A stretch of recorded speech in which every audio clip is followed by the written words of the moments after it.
पुणे शहर भारतातील सर्वात मोठ्या शहरांपैकी एक शहर आहे. पुण्याला विद्येचे माहेरघर, ऑक्सफर्ड ऑफ द ईस्ट असंही म्हणतात. पुण्याच्या साधारण 72 लाख लोकसंख्येपैकी 12 लाख लोक झोपडपट्ट्यांमध्ये राहतात. हा माहितीपट गरिबी किशोरवयीन मुलींच्या शिक्षणावर आणि एकंदर जडणघडणीवर काय परिणाम करते याचा आढावा घेतो.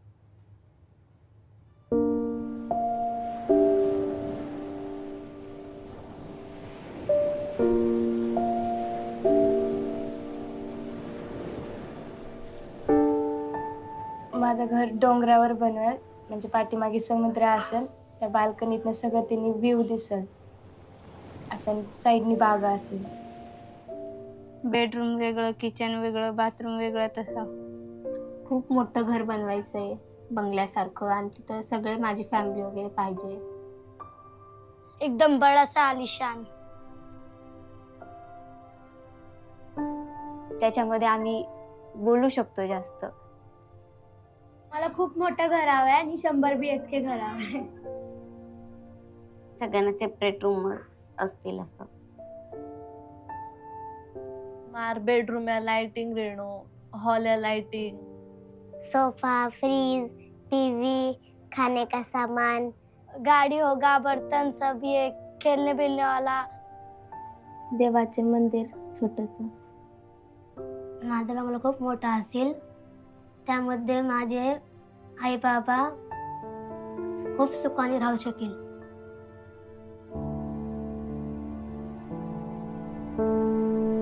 ती वस्ती तुम्हाला हे करते ना, सर्कल करून टाकते. सर्कशीमध्ये कसं त्या पिंजऱ्यामध्ये तो प्राणी असतो. वाघ सिंह असेल तो, पण तो पिंजऱ्यातच असतो ना. आपल्या घरामध्ये कसे आपण झुरळ येऊ नये म्हणून ती पांढरी चॉक वापरून ते सर्कल करतो आणि मग ते झुरळ तिथेच राहतं. तसं त्या वस्तीला सर्कल केलेले आहे.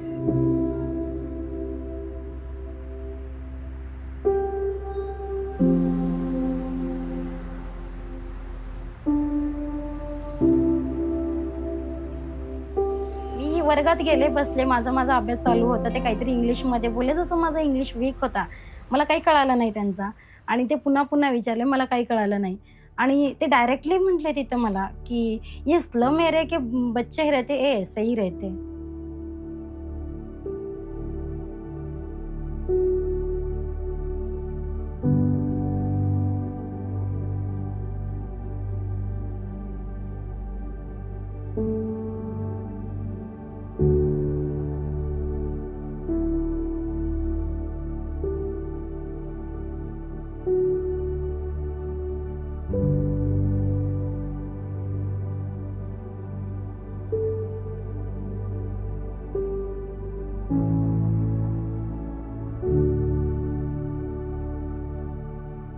आत्ता माझ्याकडे 20 रूम आहेत आणि 20ही रूममध्ये फॅमिलीवाली सगळे राहतात. अगदी वेगवेगळ्या गावाकडून आलेली फॅमिलीवाली आहे. आपण म्हणू शकतो की अंगाशी कपड्याशी अशा पद्धतीने ते इथे येतात. त्याच्यानंतरनं रूम शोधतात, त्याच्यानंतरनं काम शोधतात. धुणभांड्याची कामं, स्वयंपाकाची कामं किंवा मग मुलं सांभाळायला, झाडू मारायला अशी त्यांना कामं मिळतात.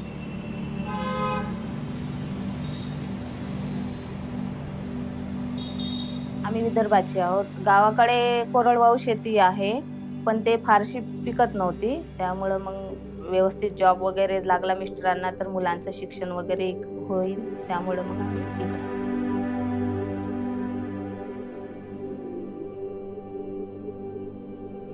घरं छोटी आहेत, सो कधी अभ्यास एक्झाम्स असले की अभ्यास होत नाही आणि आवाज खूप जास्त आवाज आहे. घरात लाईट आहे, एक लाईट आहे, तेव्हा पप्पा झोपतात, दिवसभर काम करतात. अभ्यास करायला आम्हाला लाईट लागतो, तर लाईट चालू असताना पप्पांना झोप नाही.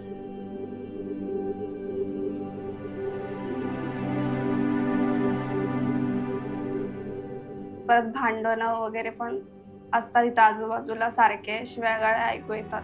म्हणजे पाण्यासाठी भांडण होते, थोडं पण कचरा गेले रोडवर तरी पण भांडण होते आणि लई मोठं भांडण होते बायकाबरोबर. घरात जास्त प्रॉब्लेम येतात. रूम छोटी आहे खूप, म्हणून त्याच्यामुळे चेंज वगैरे करायचे असेल कपडे वगैरे, म्हणून प्रॉब्लेम येतो खूप. आणि स्वच्छता नाही, कधी कधी स्वच्छता असते, कधी कधी नसती.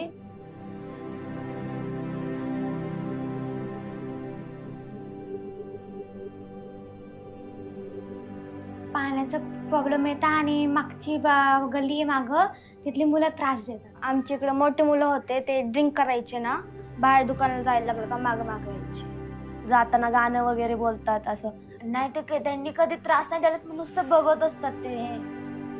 मग असं नुसतं बघतच असतात, बोलत काही नाहीत. पण ते आम्हाला नाही आवडत ते. जे की ते एका वाक्यात असं म्हणाले की तुला जर एवढा त्रास होतोय तर तू बंगल्यात राहा.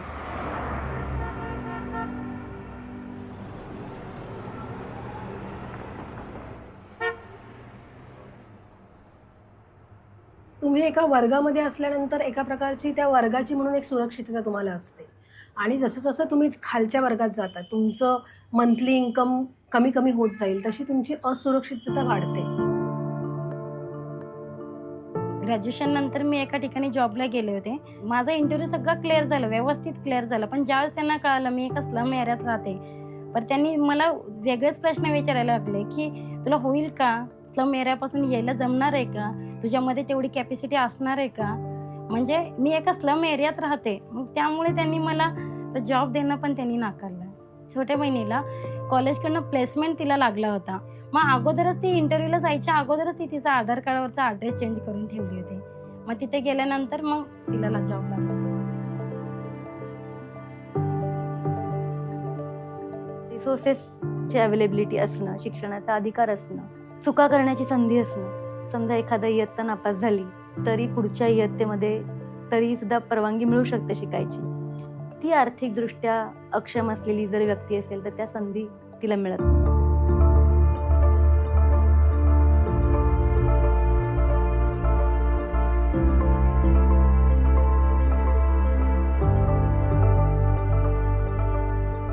मला 10वी नंतर डिप्लोमा घ्यायचा होता, पण फीमुळं आणि जातीचा दाखला नव्हता म्हणून मी डिप्लोमा घेऊ नाही शकले. मला मेकअपचा कोर्स करायचा होता, पण घरी पैशांचा प्रॉब्लेम होता म्हणून आम्ही कोर्स नाही केला. 9वी मध्ये फेल झाले, त्यामुळे शाळा थांबली होती. त्यामुळे जर बघितलं तर सतत लोकांची जुळवून घेणं, कष्टाची स्वतःच्याच कष्टाची चोरी होऊ देणं, खूप कष्ट करणं आणि मोबदला खूप कमी घेणं. बार्गेनिंग पॉवर नसतं, त्यांना मिळेल ते काम घ्यावं लागतं.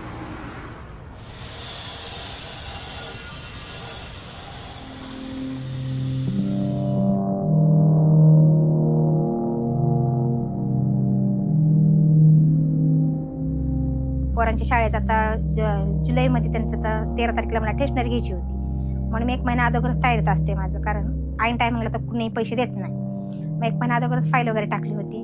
मग फाईल टाकली, फाईल मंजूर होऊन पण आली. आता मला पैसे भेटणार 2 दिवसांनी. त्या पोराला दगड लागला, तो बसला डायरेक्ट डोळ्यावरून बसला डायरेक्ट डोळ्यातून रक्ताची धार. मला सुधारणा काय करू. मग ते मी असे 45,000 असे आणले, असे 35-40,000 रुपये भरले. मग आता त्याला तर नीट करून आणला, पण पुढे शिक्षणाला पैसे कुठे आहेत. मग पोरीची चेन होती मोठीची, मग ती सोनाराकडे ठेवली आणि ते सोनाराकडून पैसे आणले 10-15,000 आणि मग ह्या तिघांचे वह्या पुस्तकं वगैरे आणले. मुस्कानला बघा शिकवायची अपेक्षा आहे, पण असं होतं की काम जर सोडले तर तिचं शिक्षण नाही होत, आणि काम जर सोडून दिले तर ह्यांच्या लग्नाला पैसे नाही राहणार माझ्याकडे. मग त्याच्यामुळे तिचं शिक्षणाचं एवढं काही हे नाही.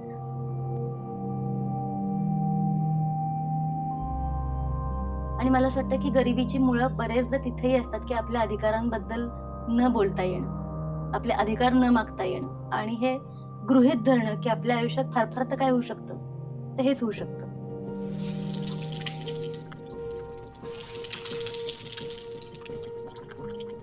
मी भांडी घासते अजून आणि घर पुसते. थांब घसुचू, घर पुसूचू, रोड धुवचू, धुणं धुते, भांडे घासते, पाणी भरते. स्वयंपाक आई करते आणि बाकी मी.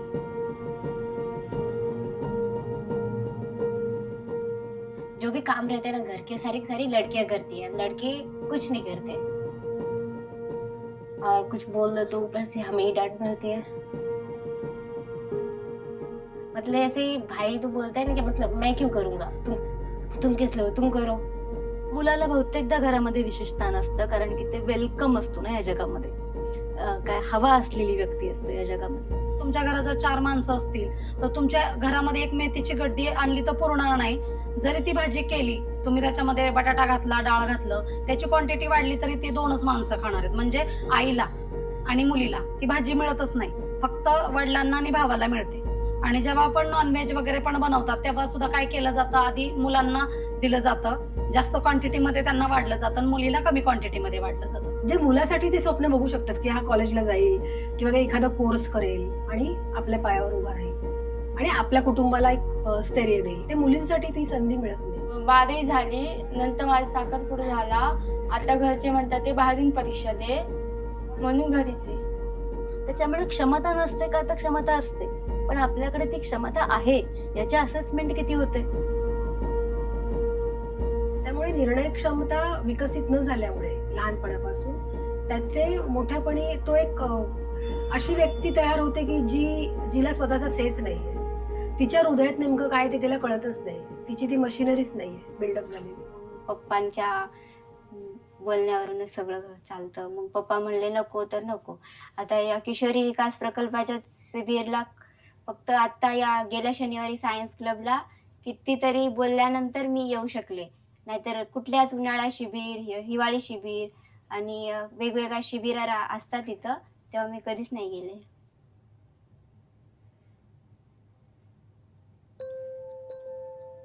क्लासमध्येच एक मुलगी शिकत होती की तिची खूप इच्छा होती पुढे शिकायची आणि खूप ब्राईट पण होती ती मुलगी. एकदा काय झालं, ती रोडवर जाताना मस्तीमध्ये तिची ओढणी वडली तिथे रस्त्यावर.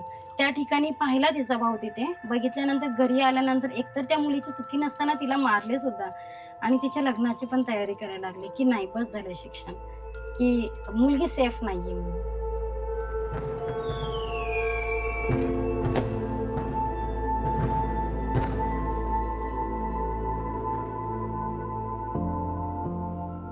लग्न तर केलंच पाहिजे ना, म्हणजे आता जग चौकडनं नाव ठेवतं. लग्न नाही केलं, बाहेर काहीतरी असं मुलींचे लग्न करत नाही. माझं वयाच्या 14व्याच वर्षी लग्न झालं. म्हणजे मासिक पाळी सुरू झाली की 1-2-3 महिने झाले की लगेच. आणि त्या दिवशी असं झालं की मी शाळेला आवरलं निघाले आणि घरच्यांनी सांगितले की आज घरात पाहुणे येणार आहेत, स्वयंपाक करायला थांब, थोडी मदत होईल तुझी. आणि स्वयंपाक करायला म्हणून थांबून घेतलं आणि त्या दिवशीच मग साखरपुडा उरकून टाकला. आम्ही मागच्या वर्षी माझ्या बहिणीचं लग्नाचं ठरवत होतो, तर तिचं लग्न ठरलं 8 महिना अगोदर. मग डेट जवळ आली, 17 दिवस राहिले होते.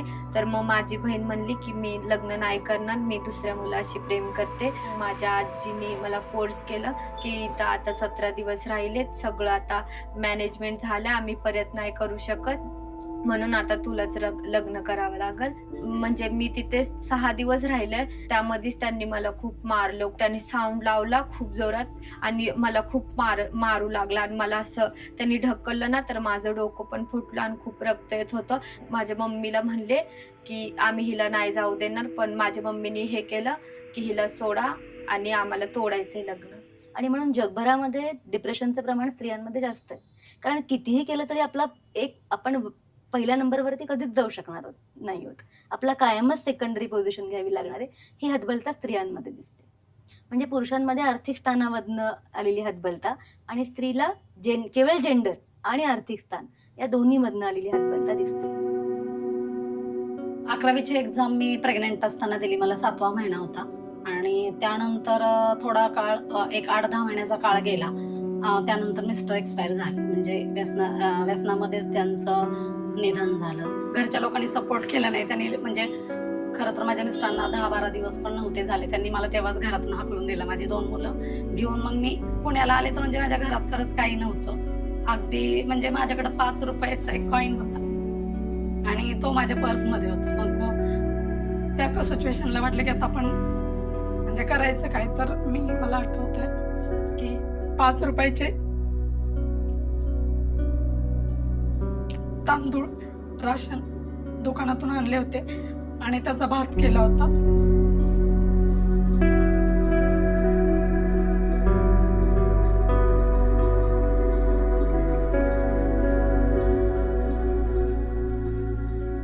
अनेक बायका या कंडिशन्ड आहेत याची मला जाणीव आहे.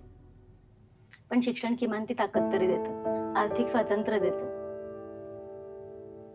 शिकलं का पाहिजे की कुठलीही मुलगी स्वतःच्या पायावर उभी पाहिजे.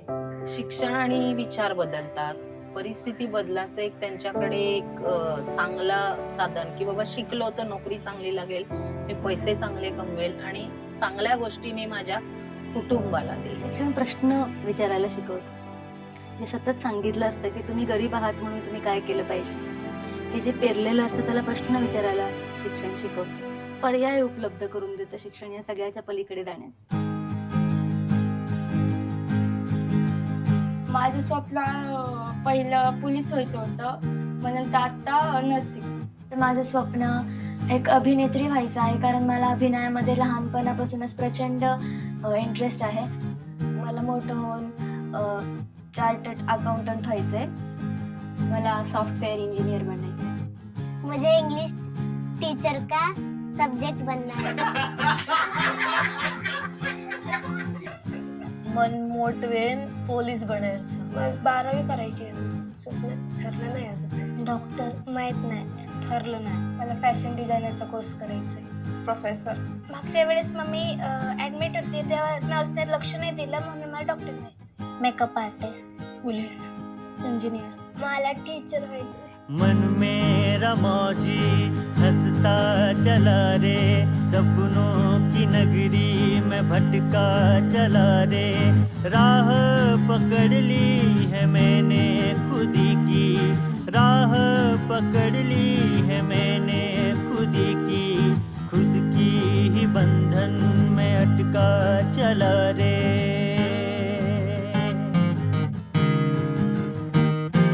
बारिश की बूंदों से भीगे ये पर, कैसे करेंगे तय ये सफर. बादल को कब से लगाए नजर, क्या घुटते रहेंगे सारी उम्र. पंखों को झटका के उड़ने लगा रे,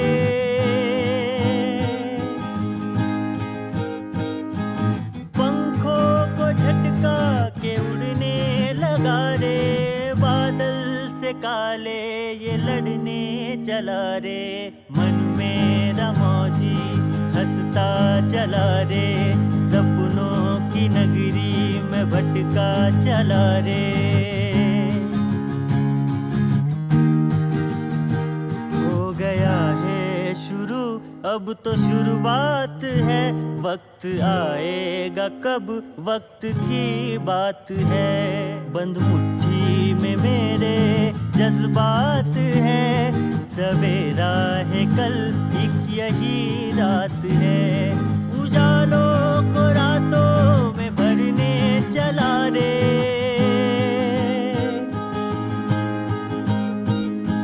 उजालों को रातों में भरने चला रे.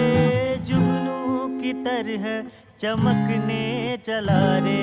मन मेरा मौजी हंसता चला रे, सपनों की नगरी में भटका चला रे. मन मेरा मौजी हंसता चला रे, सपनों की नगरी में भटका चला रे. सपनों की नगरी में भटका चला रे.